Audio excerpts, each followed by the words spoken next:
अंदर ही अंदर आईबी की रिपोर्ट इनको मिली है, इनको पता चला है कि जनता के अंदर में भयानक बुगाहट है, भयानक क्रोध है कि ये जो मौजूदा सरकार है इसके खिलाफ में, तो वो एंटी इनकम्बेंसी को एक तरीके से ज्यादा हवा ना लगे, उसको यहीं स्टॉप कर दिया जाए, उसके लिए भी एक स्टेप ये लिया गया। गुजरात को एग्जाम्पल सेट करके यूपी के अंदर में भारी फेरबदल किया जाए, इसकी बहुत ज़्यादा आशंका है। आप देखिए सुनील बंसल जो हैं वो भी गुजरात पहुंच चुके हैं, जो यूपी में मेनली जिनका बहुत ज़्यादा दखल है, योगी जी परेशान है जिनसे, वही सुनील बंसल जो है वो वहाँ पहुंच चुके हैं, संगठन मंत्री गुजरात के अंदर में।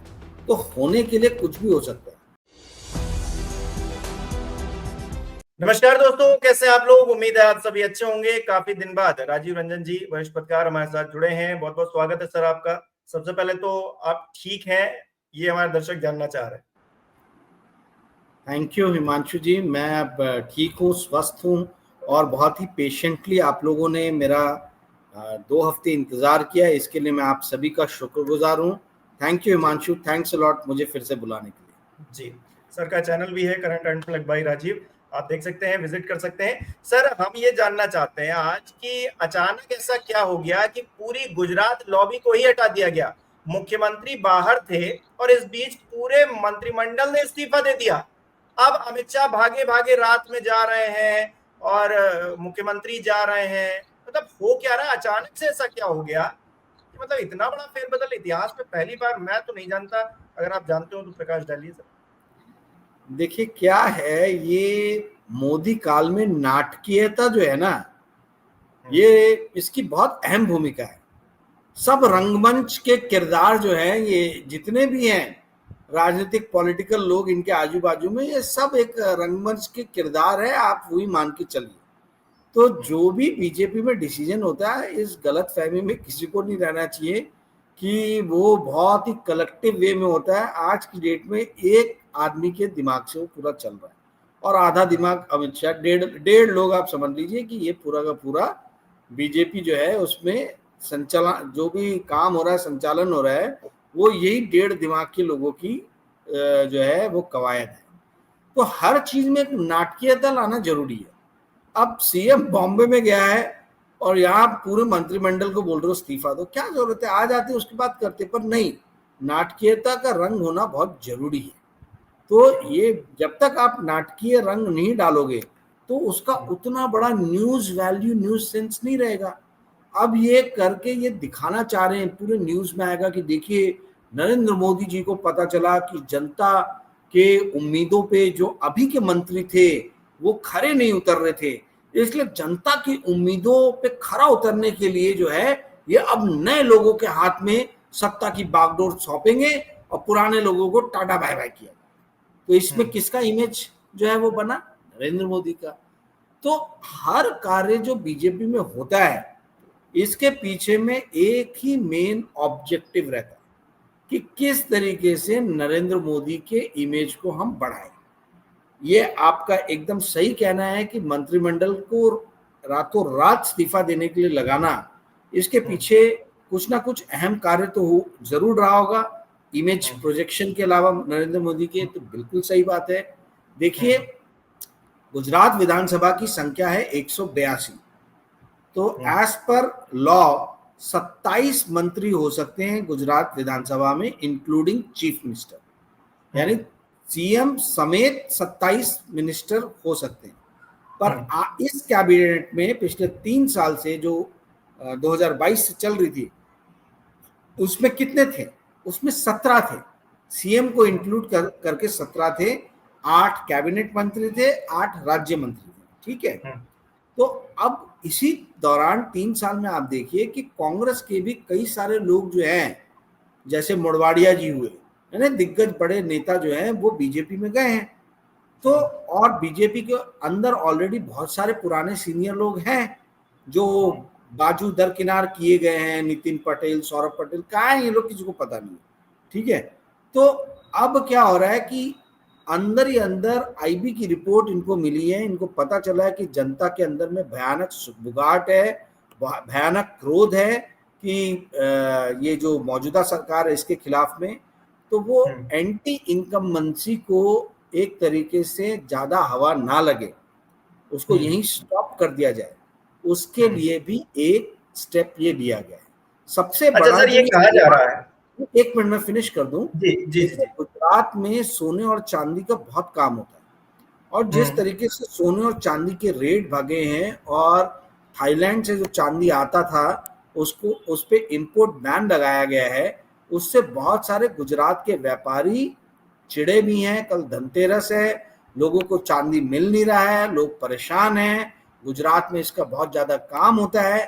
तो ये सारी चीजों से भी ध्यान भटकाने के लिए, हटाने के लिए जो है, हो सकता है कि ये नाटक ठीक धनतेरस के पहले किया गया। जी मानसी। अच्छा 27 में चुनाव होना है, कुछ लोग ये कह रहे हैं कि 27 के चुनाव में इम्पैक्ट ना पड़े, इफेक्ट ना हो इस एंटी इनकम्बेंसी का, ये जो नाराजगी है इसका, जिसका जिक्र आपने भी किया, इसलिए ये पूरा मंत्रिमंडल बर्खास्त कर दिया गया है, कहा है आप सभी जाइए, अब हम नए लाएंगे, उसमें से कुछ हो सकता है रिपीट भी किए जाए। दूसरे राज्य भी हैं, सबसे बड़ा राज्य तो उत्तर प्रदेश है, जहां पर 2024 में सबसे ज्यादा मार पड़ी है, जिसकी वजह से बैसाखी सरकार चलाने को मजबूर है मोदी शाह। क्या वहां पर अगला नंबर है कि पूरा मंत्रिमंडल बर्खास्त कर दिया जाएगा, या फिर योगी जी की चर्चा तो बहुत चली है, योगी जी भी हो सकता है निपटा दिए जाए इस बीच?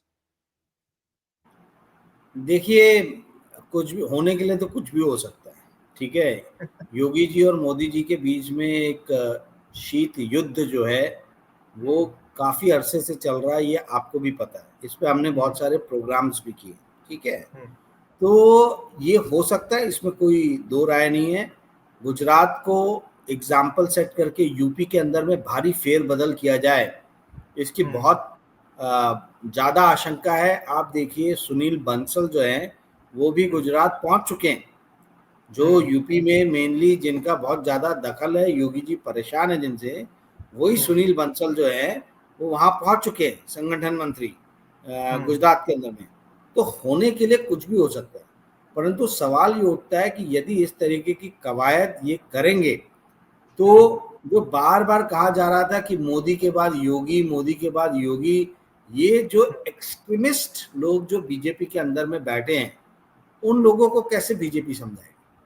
बीजेपी अपना एक बहुत बड़ा समर्थन खो सकती है यदि उन्होंने योगी को हाथ लगाया, तो ये बात आप समझ के रखिए। अच्छा पूरा पर का सर, योगी की बात नहीं है, मैं यहाँ कहूंगा कि ऐसे बहुत सारे उदाहरण हमने देखे, मुख्यमंत्री हटा दिए गए हैं। यहाँ तो ये पहला उदाहरण हम देख रहे हैं कि मुख्यमंत्री के अलावा जितने मंत्री हैं सबको हटा दिया गया, सबको निपटा दिया गया। लेकिन हमने ऐसा भी देखा मुख्यमंत्रियों को हटा दिया गया है। जो चुनाव जिताने वाले नेता शिवराज सिंह चौहान जैसे, उनको हटा दिया गया है।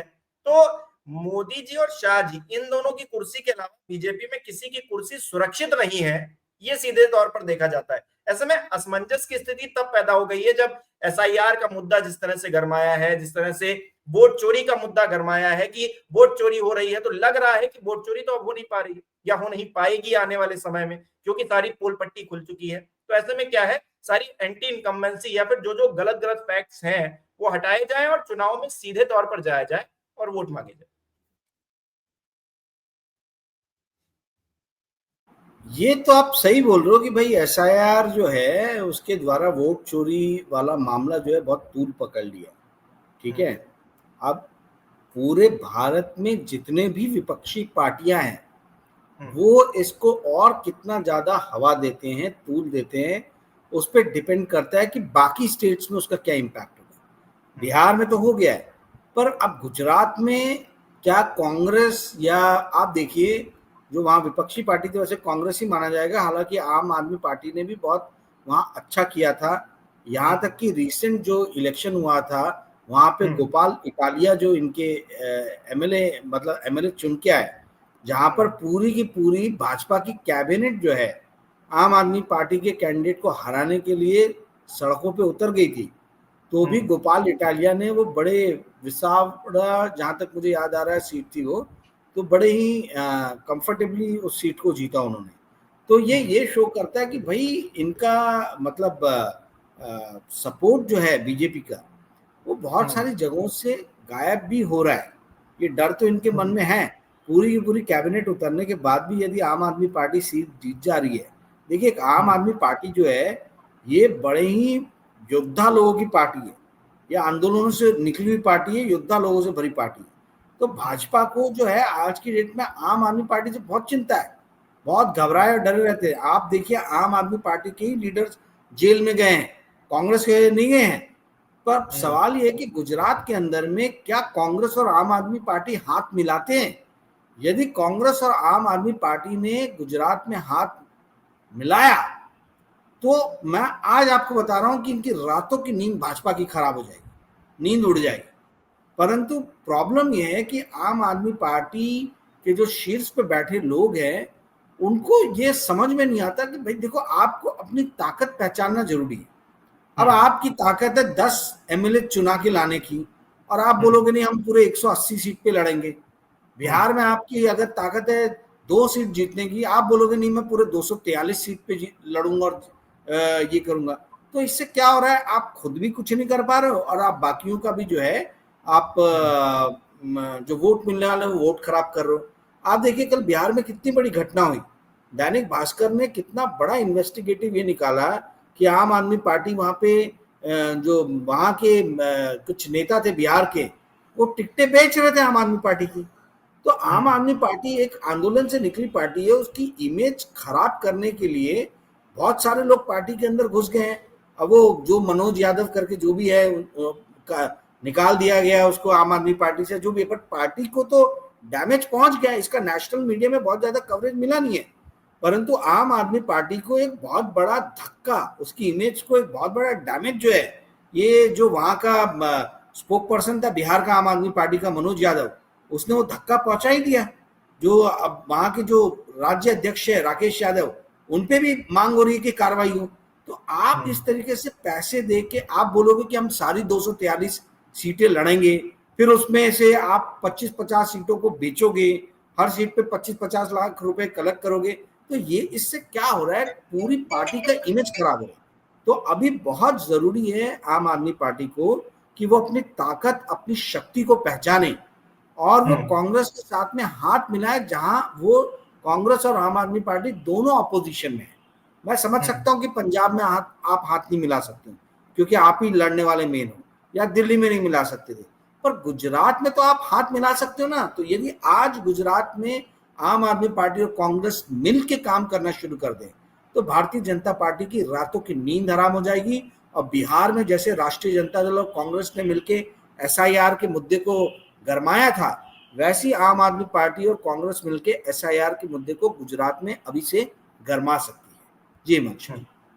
बिल्कुल, तो कहीं ना कहीं एक कमजोरी तो दिख रही है कि गुजरात में पूरा मंत्रिमंडल जो है वो हटाना पड़ रहा है, नए लोगों को लाने की कवायद हो रही है। मुख्यमंत्री जब बाहर हैं तब ये सब कवायद हो रही है और अब अमित शाह भी वहां पहुंचने वाले हैं। अब देखिए आगे क्या होता है, किस तरह से माहौल सेट होता है, राजनीति किस करवट जो है जाती है।